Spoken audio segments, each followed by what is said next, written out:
modelo económico neoliberal. Empecemos. La primera pregunta es, ¿por qué el gobierno es una pieza fundamental para el desarrollo económico del país?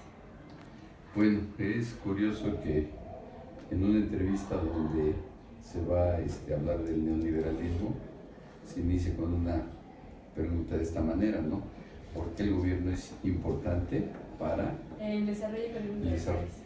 Bueno, porque nuestro país, México, tiene desde que hubo un movimiento social importante a principios del siglo XX, un movimiento social que definió las bases institucionales del proyecto nacional.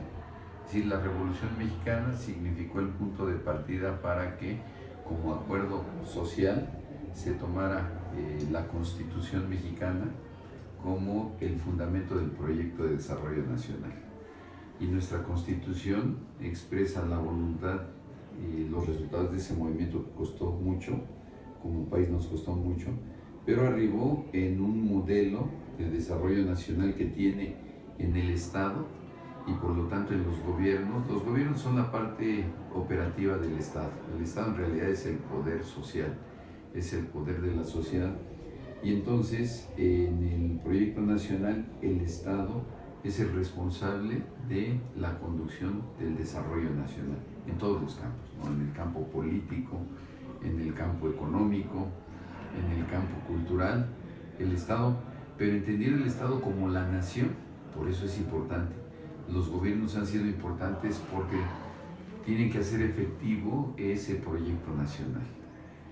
Obviamente que esto significa que en los últimos años esto ha cambiado, porque hoy estamos viviendo un modelo económico que ven los gobiernos un factor no funcional.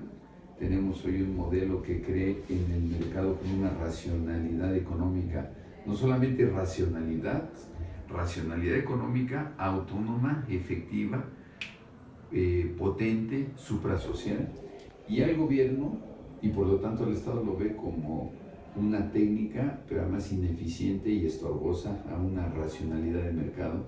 Y entonces es curioso porque va en contra del proyecto nacional.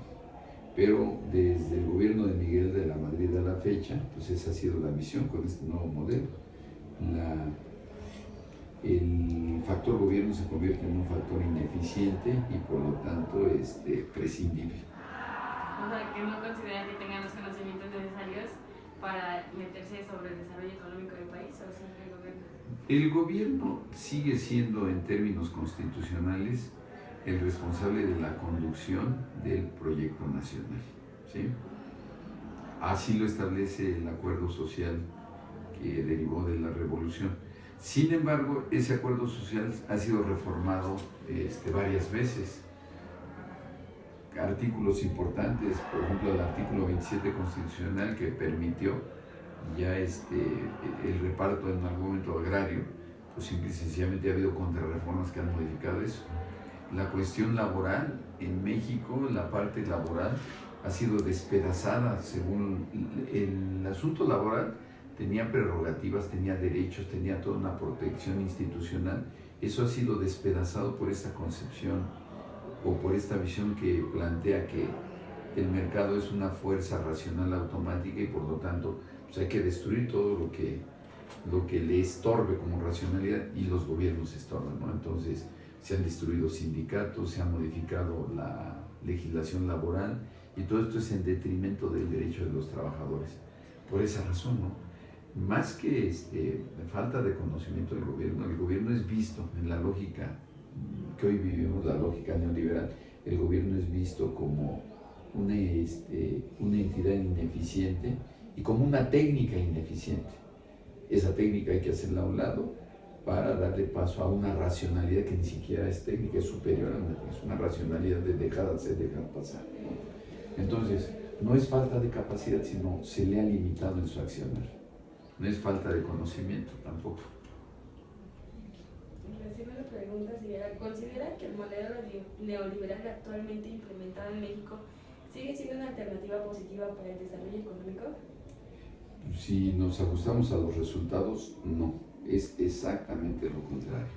Pongo un ejemplo reciente y espero no equivocarme en cifras.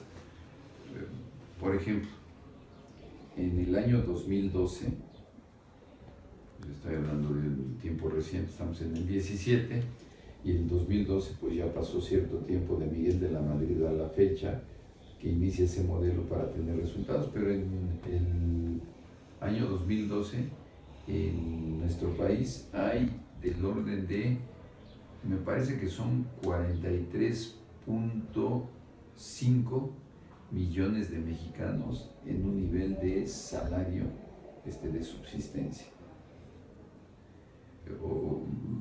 O de pobre, más bien de pobres, ¿no? En realidad estamos hablando de pobreza. Sí, de pobres, estamos hablando de pobreza, ¿sí?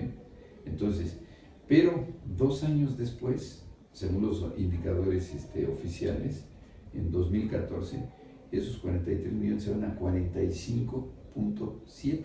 O sea, en 2 años aumentó la cantidad de pobres en 2 millones y fracción. Pues eso es terrible, es nada más un ejemplo de un fracaso total y absoluto. Sobre todo si consideramos que para el caso de los jóvenes hoy se plantea un horizonte devastador. Los jóvenes, ni modo que se les pida que crean en la política. Tenemos una política que ha permitido, con el cuento de la libertad de acción, tenemos una política donde la corrupción, donde la falta de probidad, la falta de información, de transparencia, pues es la regla. Entonces, el modelo neoliberal ha significado en la realidad una concentración, una polarización descarada, agresiva, ofensiva del ingreso, ¿sí? Y también ha significado pulverizar nociones tan importantes como soberanía. Hoy el concepto de soberanía no solamente no existe, el concepto de soberanía ya está en desuso, ¿sí? Entonces, ¿vas a hacer este examen? No.